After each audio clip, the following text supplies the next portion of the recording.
Vous parlez souvent du RDPC? Moi, pourquoi vous voudrez que je parle du RDPC avec un RDPCiste pour lui dire quoi? Je peux parler du RDPC, mais seulement pour dire ce que j'en vois.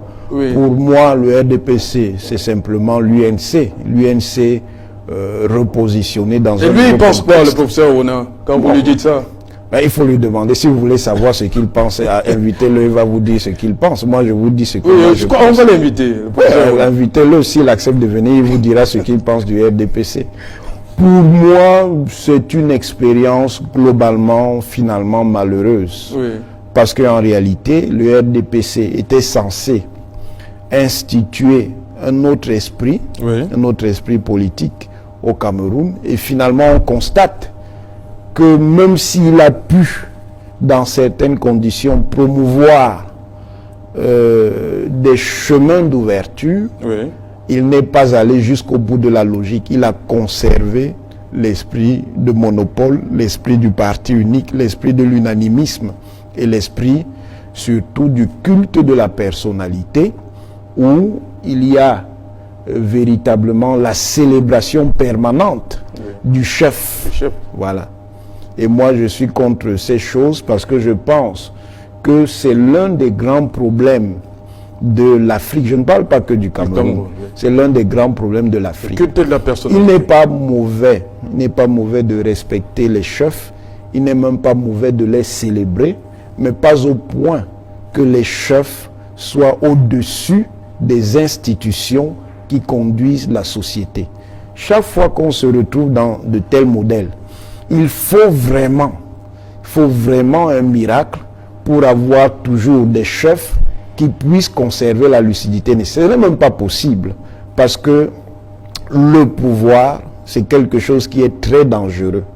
C'est quelque chose qui, à la fois, peut vous permettre d'agir, d'organiser, de modeler les choses, mais c'est quelque chose également qui peut vous modeler, vous façonner dans le sens négatif, c'est-à-dire vous saisir, et vous saisir dans un sens où vous allez devenir fou et corrompu. Donc c'est quelque chose qui est très dangereux, et voilà pourquoi dans l'histoire du monde, un certain nombre de sociétés ayant expérimenté la dangerosité des pouvoirs ont construit de plus en plus des mécanismes pour essayer de domestiquer la part dangereuse du pouvoir et profiter de ce qui, dans cette structuration, peut aider la collectivité à avancer.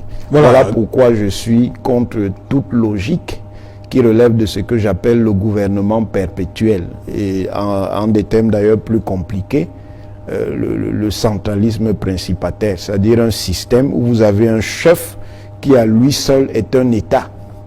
C'est un peu ce qu'un politologue ivoirien, bénino-ivoirien, mort, Tessi Bakary, appelait à propos de la Côte d'Ivoire l'État-président. Ce qui a l'origine... Autant d'Houphouët-Boigny, mais c'est un système qui continue à structurer l'histoire de la Côte d'Ivoire, même après la crise post-électorale de 2011, et qui va continuer à créer des problèmes à la Côte d'Ivoire. Or, ce type de structuration existe aussi dans d'autres pays africains, notamment au Cameroun. Et à mon avis, ça peut produire des effets extrêmement négatifs pour le Cameroun. Voilà pourquoi je ne suis pas trop en faveur de cette logique. Docteur Wonanguini, je vais revenir un peu aux jeunes, Matia Teriko Wonanguini. Oui. Comme j'ai dit, votre père, de professeur Wona, il a été ministre de l'Éducation nationale, la santé publique, jeunesse et sport, contrôle supérieur. C'est pas moi qui l'ai nommé. Oui, on sait. Je suis en train de dérouler ministre de l'enseignement supérieur, secrétaire général adjoint à la présidente, secrétaire général à la présidente. Oui. Docteur Wonanguini, lorsque on commençait à lire on déroule le gouvernement là. Oui. Comment vous sentiez-vous? C'est-à-dire? Quand on lit les noms, c'est-à-dire il y a un nouveau gouvernement. Oui, ben ça vous attendez vous attendez un résultat? Le papa va bouger? Bon, peut-être, mais c'est tout à fait normal puisque je suis son fils. Mais bon, après un certain moment, voyant comment ça se passe, je me demande même si cette affaire-là est vraiment utile. Quoi ça? Oui, ben, c'est-à-dire, moi je ne pense pas à l'utilité d'un système où les gens sont présidents pendant 30 ans ou 40 ans, comme notre président actuel, où les gens sont ministres pendant 20 ans. Donc vous ne voulez pas que votre père occupe tant de postes? Laissez-moi continuer. Moi, je pose des problèmes de principe, je ne pose pas des problèmes d'individu. Oui. Comme mon propre père, en l'occurrence. Mais que ce soit lui ou un autre, ça ne change rien. Oui. Je crois que de tels systèmes ne sont ni utiles, ni sérieux. On peut, sur des périodes plus courtes, permettre à ceux qui ont des fonctions de direction politique à exercer, d'être plus efficaces, précisément parce qu'ils savent qu'ils ont un temps limité. Oui. Et on peut organiser nos systèmes institutionnels de telle manière que, dans ce temps plus court, on leur donne plus de moyens d'avoir un impact positif et sérieux sur le cours de notre société.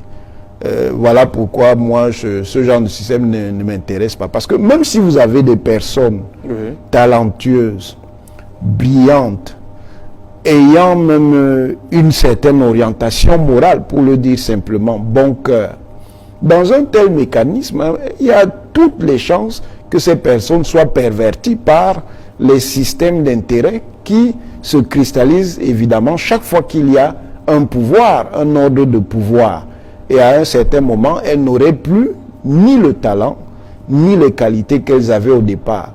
Parce que ces intérêts sordides vont les détourner de ces voies-là. Donc moi, je ne crois pas trop à ce genre de choses. Et j'estime d'ailleurs que pour qu'on ait une société véritablement plus stable, au-delà de la stabilité apparente et la stabilité médiocre qui est la nôtre, nous sommes bien stables, mais nous ne sommes pas stables de manière à prendre en charge de façon satisfaisante les aspirations et les ambitions de la plupart de nos citoyens, qu'on ait des sociétés qui fonctionnent sur une autre base que celle-là.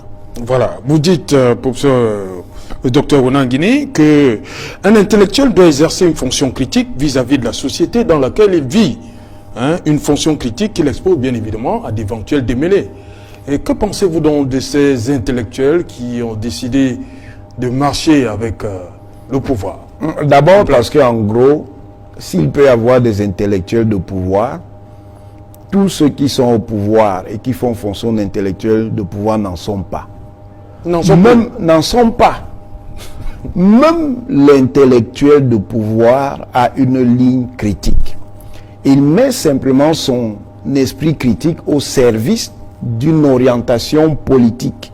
Mais quand il estime que cette orientation politique n'est pas suivie de manière sérieuse et crédible par le groupe politique auquel il appartient, il le signale, et il le signale publiquement, en prenant position, en s'exprimant oralement par des déclarations publiques, en faisant des éditoriaux ou des chroniques, en écrivant même des essais pour critiquer le fonctionnement réel qui correspond à la gestion du groupe politique auquel il appartient.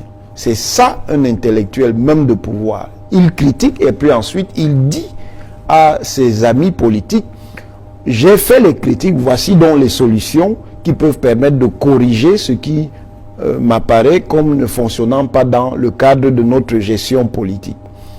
Ceux qui tiennent lieu d'intellectuels de pouvoir, en fait, ne sont pas des intellectuels. Vous les appelez ce sont des clercs. Oui. Je ne dirais pas les courtisans parce que c'est désobligeant. Ce sont des clercs. Le clerc, c'est quoi? Le clerc, dans les ordres politiques et sociaux du Moyen-Âge en Occident, c'est quelqu'un qui met son intelligence, son savoir, ou ce qu'on va appeler beaucoup plus tard, disons 19e, 20e siècle, son expertise, au service d'un pouvoir. Ça veut dire qu'il est là pour légitimer le pouvoir, rendre ce pouvoir acceptable. Il peut avoir des compétences intellectuelles, il peut avoir des aptitudes intellectuelles, mais sa manière d'agir fait qu'il n'est pas un intellectuel. Il ne faut donc pas confondre le clerc, celui qui fait partie de la cléricature, parce que clerc, ça renvoie à la fois à cléricature et à clergé. Il ne faut pas confondre le clerc avec l'intellectuel. L'intellectuel peut avoir toutes les sensibilités. Il peut être conservateur, réactionnaire même, il peut être réformiste, il peut être libéral, il peut être radical, il peut être révolutionnaire. Mais il a toujours la fonction critique quand il examine la réalité. Voilà, docteur Wona, vous pensez que c'est faisable chez nous, dans notre société? Bon, si vous estimez que ce n'est pas faisable chez nous, ça veut dire que chez nous, les conditions de la liberté, les conditions culturelles de la liberté, les conditions morales de la liberté n'existent pas. La liberté ne peut pas exister là où il n'existe pas l'acceptation de l'esprit critique, c'est-à-dire de la capacité à aller à contre-courant de ce que sont les idées dominantes. Maintenant, on peut tout à fait réguler cet esprit critique, mais on ne peut pas complètement le supprimer. Quand on le supprime, on est donc dans une société qui est complètement dogmatique, et le dogmatisme, en fait, c'est l'esprit des sociétés répressives, pour ne pas dire dictatoriales. Voilà. Le Cameroun n'est pas une dictature. Le Cameroun est une dictature, mais c'est une dictature libérale. Parce qu'il y a des dictatures de différents types. Il y a des dictatures libérales, c'est-à-dire des ordres sociaux qui sont en évolution. Il y a déjà un certain nombre d'éléments de la liberté au Cameroun. On peut être critique du système camerounais, on peut même être critique du régime camerounais et voir qu'il y a des éléments de cette liberté. Mais pour construire un système démocratique, la liberté ne suffit pas. Il faut encore qu'on apporte un système de garantie de cette liberté pour que cette liberté puisse fonctionner au profit de tous les acteurs de la société. Il faut encore que dans ce système de liberté, ceux qui jouent le rôle de régulateur, d'arbitre, se soumettent lui-même aux règles. Ça veut dire que l'arbitre central qui conduit le match, il va arbitrer en fonction d'un code de jeu qui est arrêté et connu d'avance. Ça veut dire donc qu'il faut qu'il y ait ce qu'on appelle l'état de droit. Et cet état de droit-là est alimenté donc par des valeurs de liberté. Ensuite, il est important également qu'à la liberté, à cette auto-limitation par le droit, on ajoute de la solidarité. Une solidarité qui est double, une solidarité qui vient des individus, des personnes et des groupes sociaux, mais une solidarité qui est également institutionnalisée, de telle manière que dans un certain nombre de situations, ce soit les institutions publiques qui prennent en charge un certain nombre de questions pour en fait protéger les plus faibles. Voilà. Bon, voilà, docteur Wonangini, une question, c'est depuis vous êtes docteur, qu'est-ce qui fait problème? Pourquoi vous n'êtes pas passé à l'étape supérieure depuis plus de 16 ans? C'est une affaire, je crois que c'est le destin. C'est le destin? Oui, je pense que c'est une affaire de destin. En fait, il me semble de plus en plus qu'il y a des forces qui me demandent d'aller autre part et que je ne veux pas écouter. Et comme j'insiste pour être là où je suis, ces forces me disent ce n'est pas là ta route. Mais pour arriver sur l'autre route, je dois passer par cette route-là. C'est comme ça que je vous le dirai de manière énigmatique. Concrètement, il y a dans le système universitaire différentes manières d'évoluer. On peut prendre ce qu'on appelle la voie longue, on peut prendre la voie des concours d'agrégation. Donc, on peut, dans une logique qui est éthique, même changer de voie. Sauf que notre système camerounais est un système où les gens utilisent la logique des passages de grade pour fermer la voie à ceux qu'ils n'aiment pas ou ceux qu'ils considèrent comme étant des rivaux potentiellement dangereux pour le futur et peuvent, dans une certaine mesure, promouvoir d'autres parce qu'ils estiment que ceux-là sont plus malléables ou plus conformes. Je pense que pour ne pas rentrer beaucoup plus loin dans ça, il y a de cela. Mais je crois que c'est au bout de la course qu'on jugera. Parce qu'au Cameroun, les gens fétichisent un peu trop les grades. Moi, le seul problème que moi ça me pose, c'est peut-être ce qui a trait aux directions de travaux. C'est peut-être pour cela, par exemple, que un jour ou l'autre, je pourrais faire un dossier de changement de grade, par exemple en prenant la voie longue. Parce que j'ai eu beaucoup de malheur dans l'autre voie, manifestement, avec une main noire qui intervient pour m'empêcher d'avancer. Je ne peux pas vous raconter toutes mes mésaventures. Cette main noire est identifiée? Je pense qu'elle est identifiée, mais je ne serai pas plus long. Il y a une main noire qui s'est organisée pour m'empêcher de passer au rang magistral par la voie que j'avais choisie. Maintenant, je crois que c'est une leçon de la vie. Ça m'a permis d'être plus fort et ça m'a permis d'être 2 fois et 3 fois plus intelligent. Ce que je savais, ce que je voyais du monde avant de faire cette expérience, ce n'est pas ce que je vois maintenant. Maintenant, je vois le monde de tous les côtés. Et j'ai enrichi le premier registre de la connaissance que j'avais de 2 autres registres. Je crois donc que de toutes les expériences, il faut tirer le côté le plus positif. Et ne vous ennuyez pas.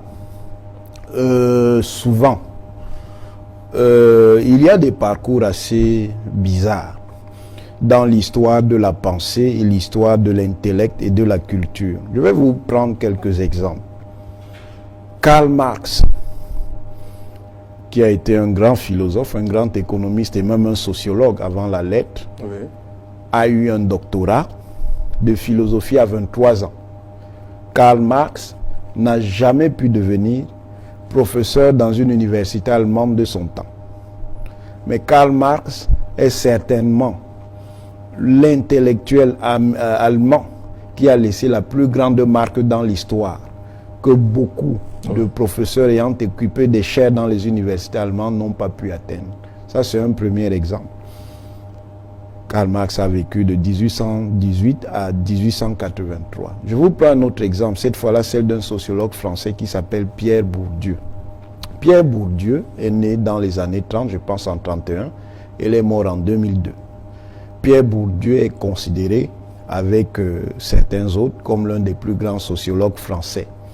Pierre Bourdieu, en fait, a enseigné au Collège de France, alors que Pierre Bourdieu, au niveau universitaire, n'a jamais pu soutenir son doctorat d'État. Non pas parce qu'il n'en était pas capable intellectuellement, mais parce qu'il avait commencé à préparer sa thèse de doctorat d'État, qui est en fait le summum, le sommet pour tout universitaire en sciences sociales, dans le domaine des lettres et sciences humaines. Et comme il travaillait avec Raymond Aron, ils se sont brouillés. Raymond Aron étant plutôt de droite et Pierre Bourdieu étant plutôt de gauche. Et Pierre Bourdieu a décidé de ne même plus faire son doctorat d'État. Or, beaucoup des gens de la génération de Bourdieu qui ont eu des doctorats d'État sont devenus des maîtres d'université, sont aujourd'hui de purs inconnus. Alors que Bourdieu a marqué non seulement la sociologie française, mais la sociologie dans beaucoup de pays du Nord, aux États-Unis, en Allemagne, en Angleterre et même en Afrique. Donc, je crois, si Dieu nous prête vie, qu'il y a d'autres voies que la voie de la simple carrière pour la carrière. Il y a la voie simplement du travail, il y a la voie des orientations et de ce que son travail produit. Je n'en dirai pas plus parce que c'est une question qui est complexe. Mais je pense que l'histoire réparera les injustices qui m'ont été faites. Ok. Docteur Wonanguine, vous dites que vous êtes un stratège, un organisateur, un penseur, et que vous n'êtes pas formaté pour être un homme patrimonial de bureau. Oui, d'une certaine manière, ça dépend de ce qu'on veut dire par là. Moi, je n'ai pas, par orientation personnelle, le goût de la carrière pour la carrière. Voilà. Si je devais même faire carrière, ce serait sur la base d'un certain nombre de principes, de valeurs et d'un certain nombre de règles qui sont liées à des savoir-faire. Ça veut dire que je n'accepterai pas n'importe quoi parce que je veux faire carrière, parce que je veux comme un homme.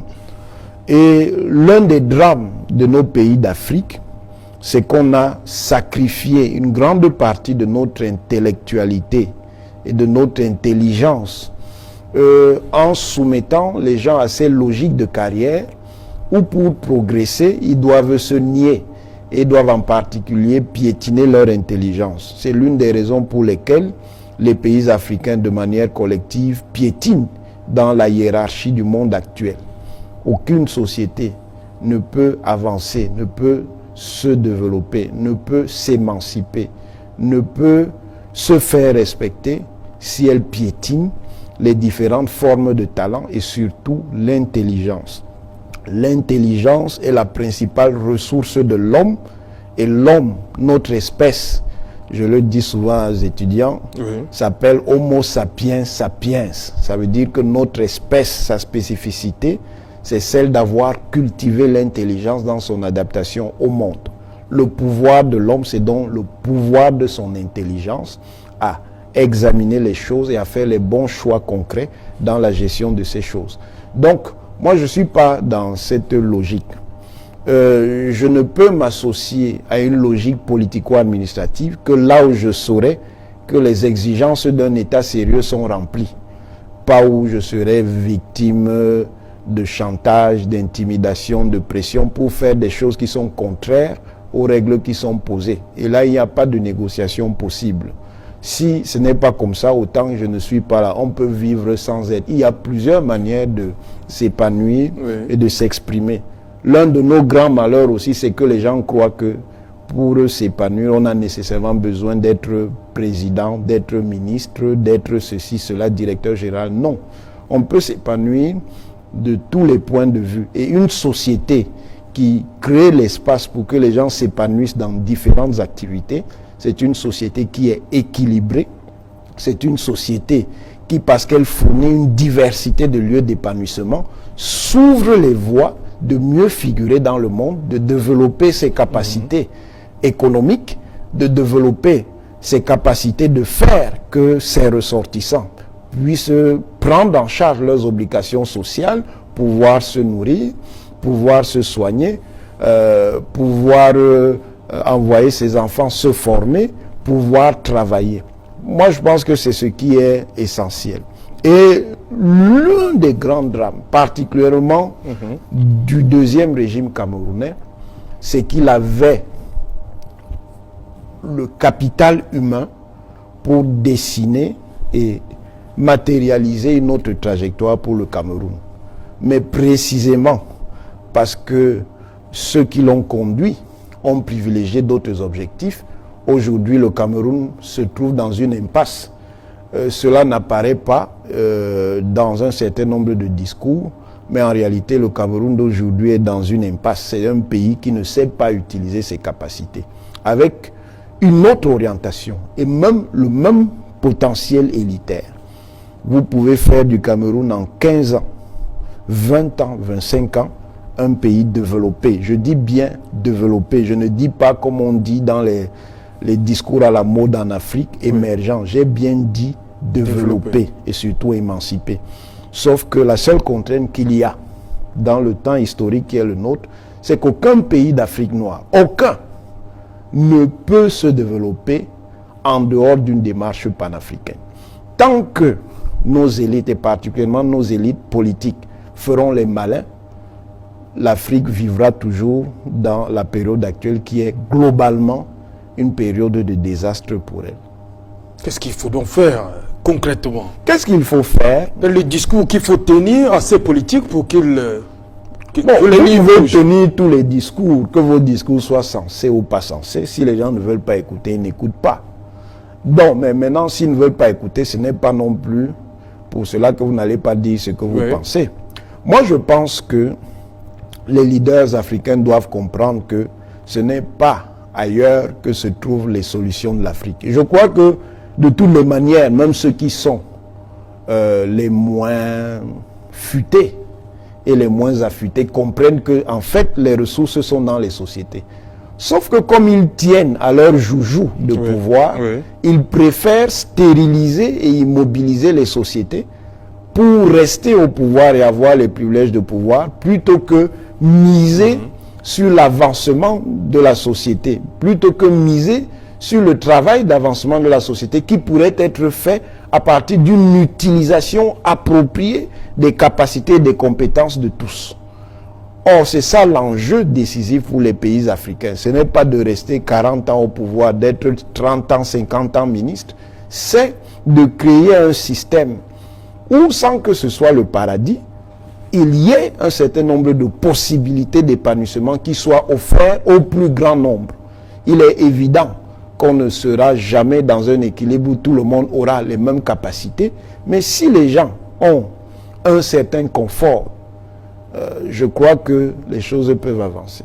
Docteur Onanguini, est-ce que lorsque le comité national de lutte contre l'inertie que pilotait Joseph-Marie Elundou et Mbok Basson décide de faire de vous le champion pour 2011, est-ce que ce n'était pas là une occasion de faire valoir vos idées de manière... Pourquoi vous avez refusé? Sauf que moi, je ne fais pas de la politique, ou alors, pour l'instant, je ne fais pas de la politique. Pour l'instant? Je dis au moins pour l'instant, parce qu'on ne sait pas de quoi demain sera fait. Je ne fais pas de la politique, ça c'est d'un. De deux, il ne faut pas être naïf, il ne faut pas jouer des jeux trafiqués. Je ne peux pas entrer dans un jeu faussé. Je ne peux entrer que dans un jeu sain. Bon, si le jeu ne peut pas être sain et que je veux le jouer, je serai aussi obligé de le jouer d'une manière qui n'est pas saine. Si je ne veux donc pas jouer d'une manière malsaine, je préfère être en dehors de tout cela. C'est bien de dire qu'on est candidat. Mais c'est mieux de dire qu'on est candidat dans un système institutionnel qui est crédible. Et la crédibilité, elle ne se décrète pas. La crédibilité ne se déclare pas. La crédibilité, elle se constate à travers les actes qui sont posés. Vous avez vu dans quelles conditions la dernière élection présidentielle s'est déroulée. Et vous avez vu que pour l'essentiel, ça a consisté à distribuer des 0,0 à la plupart des candidats. Un tel système n'est pas... J'allais justement demander, docteur Onanguini, c'est ça qui vous a fait peur? Non, ensuite n'oubliez pas que, en plus d'être de manière générale un intellectuel, je suis un universitaire et spécialiste d'une science particulière qui s'appelle la science politique. La science politique, c'est le savoir généralement universitaire, mais pas totalement, qui étudie les conditions dans lesquelles on conquiert le pouvoir, on l'occupe, ou les conditions dans lesquelles on essaie de le conquérir, et enfin les conditions dans lesquelles on l'exerce, on le gère. Pour envisager une telle logique, ça ne se fait pas sur la base de simples propos.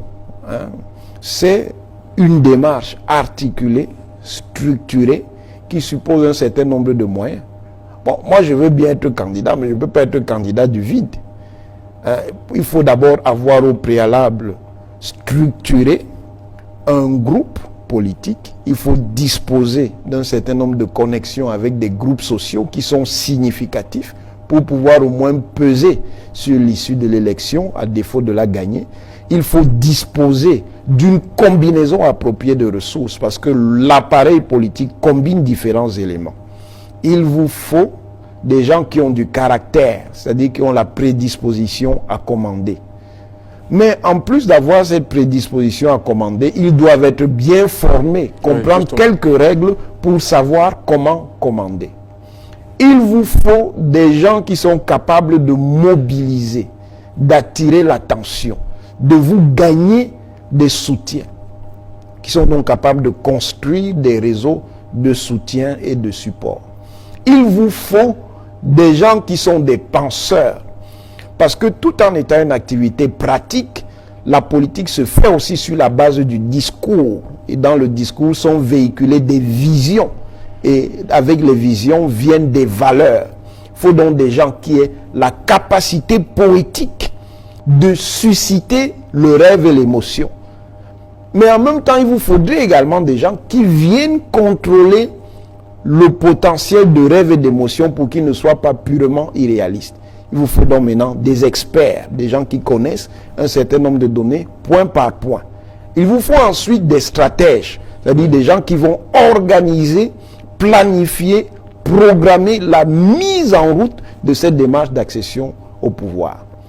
En l'occurrence, moi je ne la voyais pas, et puis il faut surtout une analyse des rapports de force dans un jeu faussé.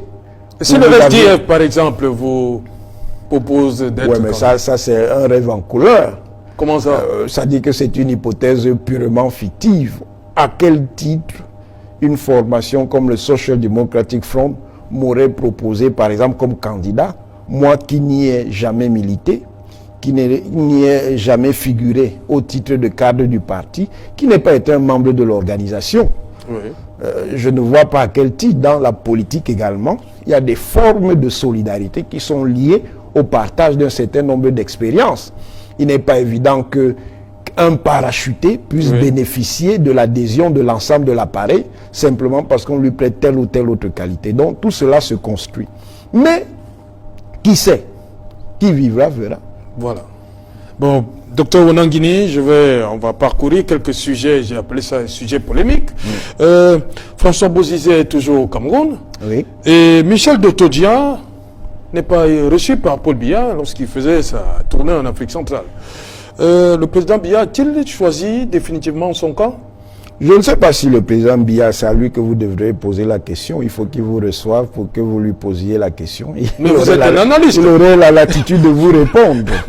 Quand vous analysez. J'espère que vous aurez cette chance. Oui, merci beaucoup. Cela dit, je crois que l'attitude du président Biya est commandée par un certain nombre d'éléments. Le premier élément, c'est sa propre évolution.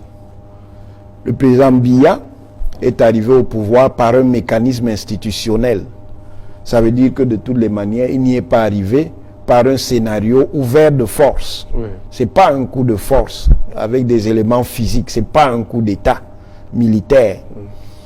Donc, quand il voit le portrait d'un dirigeant d'État, c'est quelqu'un qui est arrivé par des mécanismes institutionnels, qu'on soit en situation de monopole ou en situation de pluralisme. Donc, il ne peut que se méfier des scénarios où le leader central, le chef d'État d'un pays, arrive par la force. Ça, c'est d'un. De deux, ce chef d'État arrivé par la force est situé dans le pourtour, c'est-à-dire dans le voisinage immédiat du Cameroun.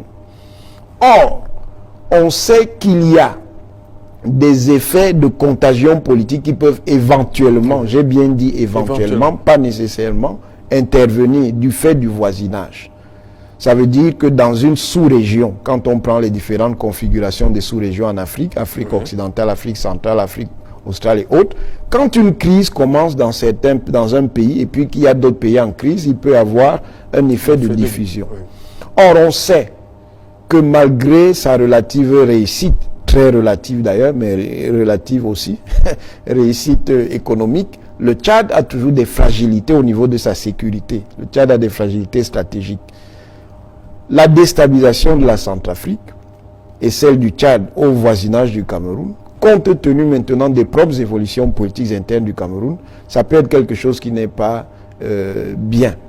Ensuite, il se peut que l'ancien président centrafricain, le président Bozizé, qui a été renversé par Michel Dotodia, qui aujourd'hui est devenu le président transitoire de la République centrafricaine, ait pu communiquer certaines informations au président Biya sur ce que lui considère comme la signification de ce processus et que peut-être ces informations-là peuvent également avoir trait à la position même du Cameroun et du président Biya lui-même. Et quand on voit le déploiement de la coalition Seleka, si elle s'est essentiellement exercée sur le territoire de la République centrafricaine, il y a eu quelques escarmouches aux frontières avec le Cameroun et il y a eu des incidents où des éléments de la coalition Seleka sont entrés en territoire camerounais, ont même eu à neutraliser des éléments de nos forces de l'ordre. D'ailleurs, on ne sait toujours pas, puisque personne ne nous dit